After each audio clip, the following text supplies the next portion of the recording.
Hello,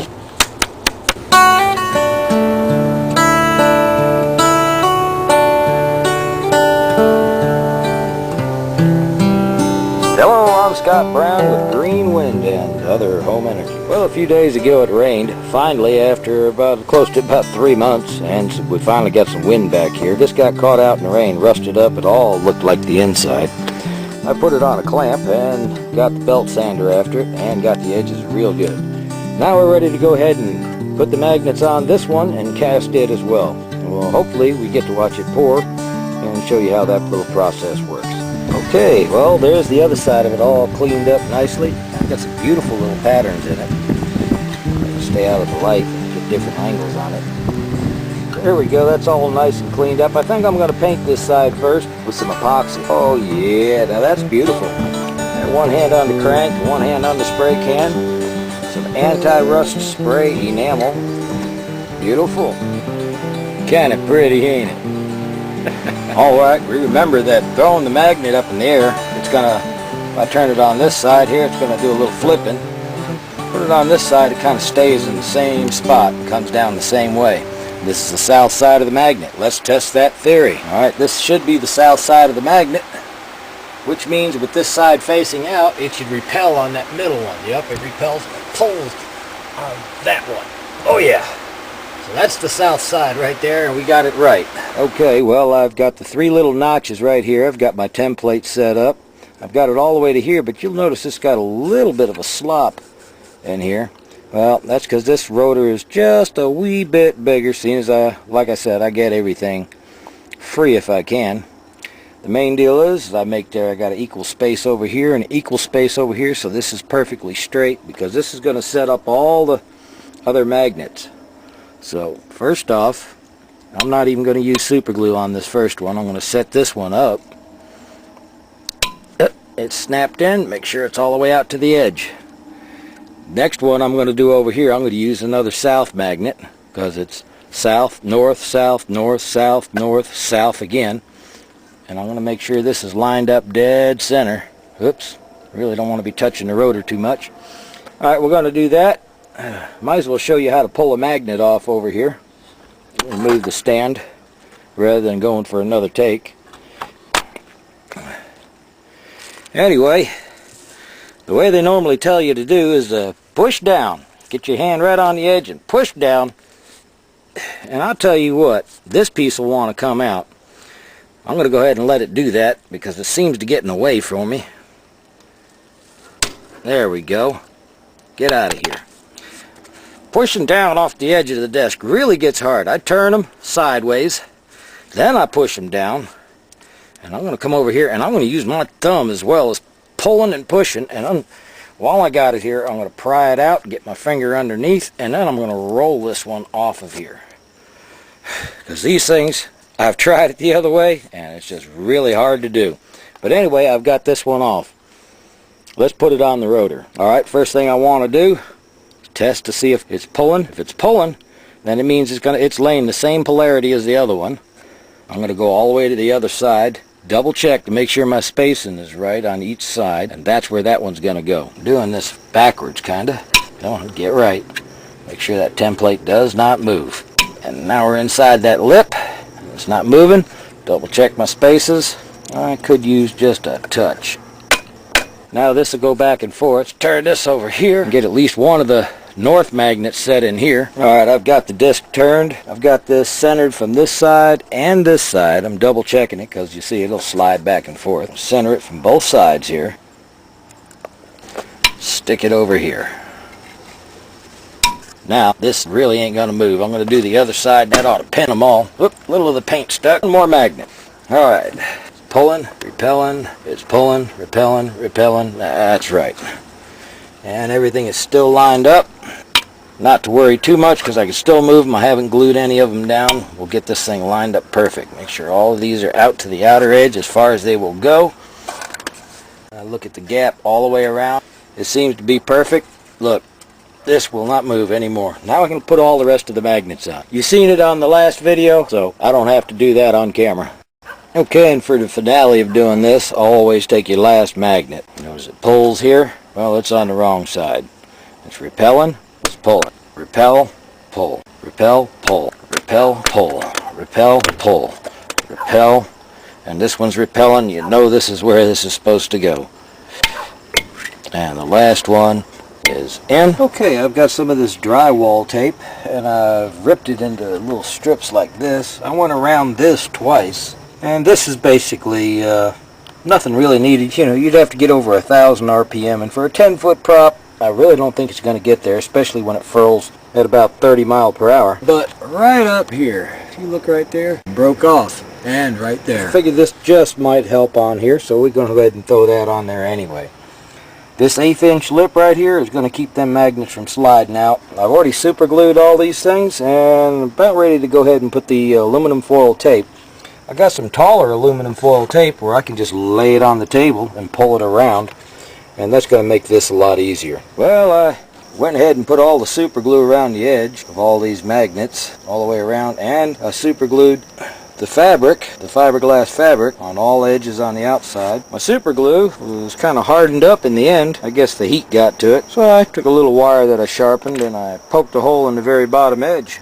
I had no problem hanging on to the tube of super glue. Problem was letting go of it. Okay, so I've got the inside done already. I laid it flat on that edge, had it curl inside, pushed her around, she came out real nice, and I got the outside piece measured, and this is basically how it's going to go on, so it'll be nice and tall and sit there wonderfully. And you missed it on the last video because I had it out of frame, but this is the basic way to peel this without having it curl and give you a whole bunch of problems. This is the paper, the other part is the tape.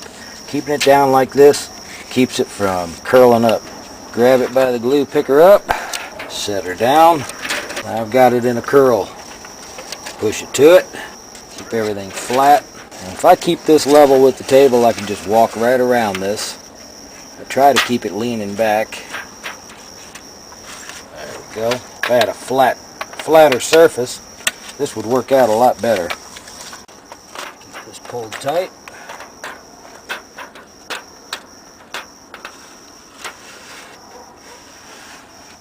Smack these together. And that's pretty good. She's ready to pour. According to the directions on the fiberglass resin or the polyester resin, it says 10 drops per ounce. Okay, well, how to measure that? Dave 97202 told me it's 15 drops per cubic centimeter. I have 4 cubic centimeters here. That is 60 drops. I have 7 ounces of resin. I want it to harden a little slower than 10 minutes. So basically I've decreased it by 10 drops. I've mixed baby powder with it this time. So we're going to mix all this up. I've already beat all the little lumps and white little things out of here. I guess it's okay to add the hardener now. Dump all of it in at once. There we go. And we'll get it good and mixed. When fiberglass resin hardens fast, the only problem with that is it becomes brittle. And it shrinks. This stuff is guaranteed not to shrink. Maybe I mismeasured last time, but I think I got it real close. But I took safeguards against all of that, and basically you didn't get to see all of this last time. What I do is pour it between the magnet, wait till it starts flowing around, go to the next one, and the next one. And I got this on the level spot of the table as you seen in my last video. I know I left it up there a few weeks before I got around to doing any more. I got just enough here to come up halfway up the magnets. Last time I used a little bit more than I wanted to. There we are. While we were off camera, before I put the aluminum foil tape around the outside as the mold, I went and cleaned everything up with acetone because it's a zero residue cleaner. I didn't put a lot of baby powder in this time. I just don't like that pink effect. Let's slop this over the sides, over the edges over here. Got plenty of time. I used a little less hardener, so it'll last a lot longer this way. Shouldn't be brittle. I think that's what happened on the other one. I take some up on top of the magnet after I coat the top of the magnet. Coating the magnet, some people say you shouldn't do, but some people say you should. The neodymium iron boron is very unstable, and you think about it, with the strength of these magnets, and every molecule inside of it is trying to repel itself, I imagine it would corrode rather fast. Let me get some over the edge over here on every one of these magnets on the outside. There we go. Once you've coated all the surfaces, you can let it all sit and level out. Make sure you got every little edge. This outside edge here where I've got extra tape, I'm going to wind up trimming that with a razor blade. I believe everything looks perfectly even. Wonderful, ready to go. Let her sit. This is what you missed on the last video. Nothing really fantastic. Double checking around this to make sure all of the levels of the fiberglass are the same height. Like it could go. It's stuck. Oh, there you go. Slide this a little bit that way. I think after the last rain, the low spot in my desk has changed. I want this only to come up so far on the magnets, as I want it to move air across the stator and help keep it cool. Plus it'll help keep the magnets. Okay, well, we're going to finish up here. Well, everything seems to be hunky-dory. This aluminum foil tape, it sticks real hard, and the glue likes to come off. But if you peel slow, give the glue time to react. This didn't get real hot this time. If you pull real slow, give this glue time to react, it won't be pulling the paint off my rotor. This stuff sticks to anything. I put some on a wood stove I had in Virginia one time. It's where the plates came together like this. After about 2 years of having that wood stove, not one time did I even had it glowing red. Not one time did I smell smoke in my house. And that stuff actually stuck to it and kept sticking. I swear this stuff sticks to everything. There we are. Oh, this is coming out real nice. Alright, I'm going to pull on this side so y'all can get a little view. Oh, I took one small piece of paint. Still had some under it though. Guess that's okay. Get this to curl out. There we go.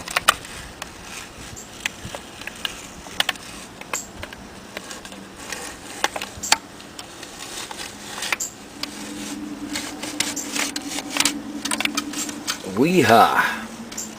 This is coming out wonderful. I'm liking this. I think I can pull a little faster. I'm not going to worry about it. I'm going to give it more paint anyway. Time to turn this.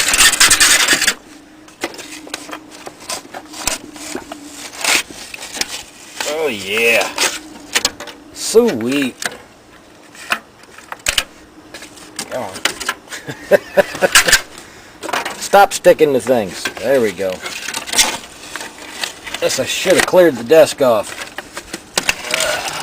I used to use this aluminum foil tape on long pieces of bamboo and use some tie wraps, and I made antennas that I talked around the world on. I had an antenna farm like you would not believe, because there was plenty of bamboo.